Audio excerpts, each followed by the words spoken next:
कहते हैं हमारे कृष्ण, हमारे ठाकुर जी जात पात नहीं देखते हैं। जात पात तो हम इंसानों ने बनाई है। वो तो सिर्फ अपने भक्तों का प्रेम देखते हैं, प्रगाढ़ प्रेम, प्रगाढ़ विश्वास देखते हैं कि हमारा भक्त हमसे कितना प्रेम करता है, उसका विश्वास कितना प्रगाढ़ है। वो जात पात को नहीं जानते, उन्होंने जात पात नहीं बनाई। जात पात हम इंसानों ने बनाई है। जो बंधन है हम सब ने बनाए हैं, वो किसी बंधन में नहीं बंधे। ब्रह्मांड के रचयिता हैं, वो कुछ भी कर सकते हैं, उनके ही हम अंश है। बिना उनकी आज्ञा के एक पत्ता भी नहीं हिलता। तो हमारी क्या मर्जाल कि हम कुछ कर सकते हैं। उनकी इच्छा से सुख दुख हमारे जीवन में आते हैं। यदि वो चाहे तो कुछ भी कर सकते हैं। वो किसी जात पात से नहीं बंधे हैं, वो हमारा प्रेम देखते हैं। वो देखते हैं कि हमारा भक्त हमसे कितना प्रेम करता है। नमस्ते दोस्तों, आज का ये अद्भुत प्रसंग भक्त चोखाराम का है। कहते हैं भक्त चोखाराम का जन्म के बारे में काफी चर्चा है। कहते वो अजन्मे थे। उन्होंने किसी संसारिक मनुष्य के गर्भ से या माता के गर्भ से उन्होंने जन्म नहीं लिया। उनके जन्म को लेकर काफी चर्चाएं हैं। भक्त चोखाराम के जन्म को लेकर ऐसी चर्चा है कि एक बार कहते हैं पंडित दंपत्ति जा रहे थे भगवान पंडरी के दर्शन करने। उनके मन में आया कि आज हम भगवान पंडरी को मीठे मीठे आम का भोग लगाएं। ऐसे भाव उनके मन में आए। दोनों दंपत्ति भगवान पंडरी के लिए मीठे मीठे आम को लेकर चलने लगे भगवान पंडरीपुर के धाम को, जो उनके निवास स्थान से कुछ ही किलोमीटर की दूरी पर थे। मीठे मीठे आम थे। भाव इतना अच्छा था क्योंकि वो भगवान पंडरी के बहुत बड़े भक्त थे। कहते हैं जब भी एकादशी होता था तो वो भगवान पंडरी के दर्शन के लिए वो जाते थे। इतने प्यारे से आम, इतने सुगंधित आम, मीठे मीठे से पके पके से, तो ठाकुर जी का भी मन आम खाने का हो गया।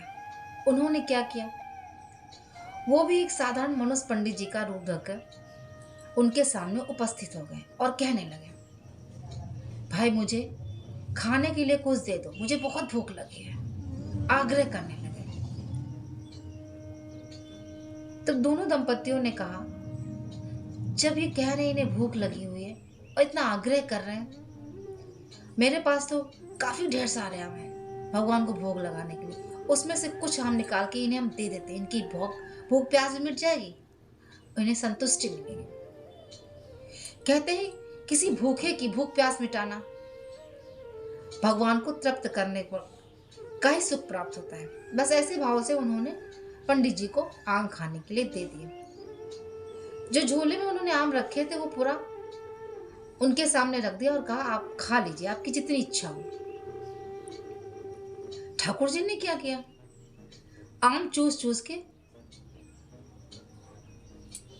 उनके झोले में डालते रहे।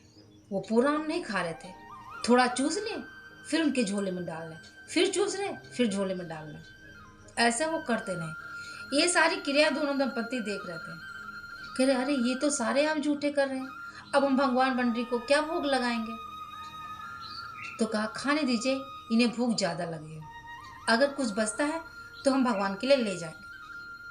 बस 2-4 आम बचे, बाकी सारे आम थोड़ा सा खाया फिर डाल दिया झोले में, थोड़ा सा खाया फिर डाल दिया झोले में। बस उनकी भूख मिट गई। उन्होंने कहा ठीक है, आम बहुत अच्छे थे, अब मैं जा रहा हूं, आपका बहुत बहुत धन्यवाद। दोनों दंपत्ति ऐसा देखकर मुस्कुराए, कहा अब तो कुछ बचा है नहीं, 2 ही 4 आम बचे, चलिए बाकी हम किसी जानवर को, हम किसी गाय को डाल देंगे और ये जो 1-2 बचे हैं 2-4, इन्हें ही धोकर हम भगवान पंडरी के लिए ले चलते हैं, उनके दर्शन करने चलते हैं। जब वो जाने लगे, जो वो माता थी उनका झोला एक तरफ झुकता जा रहा था। उन्होंने महसूस किया कि झोले का झुकाव एक तरफ बढ़ता जा रहा है।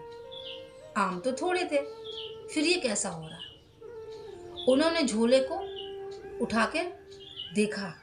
जब उन्होंने देखा एक छोटा सा नन्हा सा शिशु उसमें है, उनके होश उड़ गए। उन्होंने रख के कहते हैं, अरे चोखा, बहुत दर्द हो रहा है क्या? बहुत चोट लग गई? तुम तो पत्थर की मूर्ति बन के खड़े रहते हो। देखा नहीं, रोका नहीं किसी को जब वो सब